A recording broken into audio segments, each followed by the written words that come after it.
What's up guys, Dragon here, and today we got the top 5 best Pixel devices. We do have 2 honorable mentions and also 2 worst Pixels. And I want to do this for every phone series, so let me know what phone I should do next. In the number 2 spot, we have the Google Pixel 2 and 2 XL. Again, I didn't do this on purpose, but you know, this is just the classic Panda cutaway with the red button. It was so nice. I had a friend who had this phone. I didn't personally own it, but dude, I remember like just seeing him use it. I was in love with it. The camera was so good. This phone was so nice. I mean, design and just camera, fingerprint scanner, everything was goated. The speakers, now number 1 might be a little controversial because I know it doesn't have the best processor. It doesn't have the best chipset. You know, it has the Google G5 chip and all that. But honestly, I've been dating this phone since it came out, and I haven't had a single problem with it. The cameras are great. The fingerprint scanner is super fast. It's amazing display. I think it has one of the brightest displays.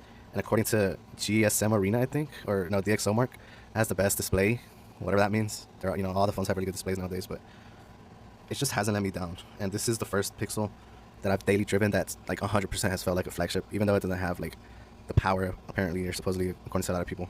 But to me, everything I've wanted to do and have done on this phone has felt great, and it just takes the number 1 spot. This is for sure my favorite Pixel of like all time. And as y'all saw, I've had a lot of Pixels. Now obviously I didn't have every Pixel I included in this list, but I had 5+ Pixels. So now for the number 2 worst Pixel ever is the Pixel 5. Basically the Pixel 4, except it didn't even give you like the option to get an XL or a regular size, so it came in one size and it was like in the middle, and it just really didn't do anything. Like, there wasn't anything new about it. There wasn't anything people were talking about. And I'm pretty sure this phone, the only reason this phone came out was because they were trying to get the 6 and 6 Pro out, but they just didn't have enough time, so they came out with this. And I don't know what this would have been. Maybe this was gonna be like a cheaper Pixel. Maybe it was gonna be like the OG 4A, but then they just ran out of time, scrapped it, and I don't know. This phone just felt rushed. This phone didn't feel like a flagship. There was just so much things with this phone. Now, the worst phone made by Google, in my opinion, or the worst Pixel made by Google, in my opinion, is the 3 XL, specifically the XL. Because I remember the 3 didn't have this notch up here. But this notch, I mean, Jesus, I know everyone was copying Apple with their, you know, little notch, but like, this notch was enormous for no reason at all. It just had 2 cameras. There wasn't even like any special sensors up there. It was just the ugliest notch ever. It was really bad. Like, I don't know what they were thinking making that notch.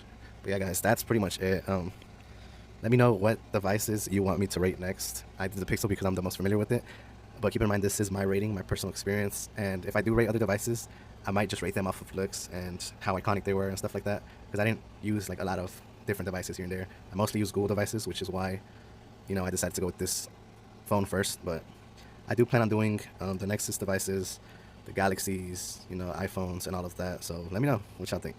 Peace.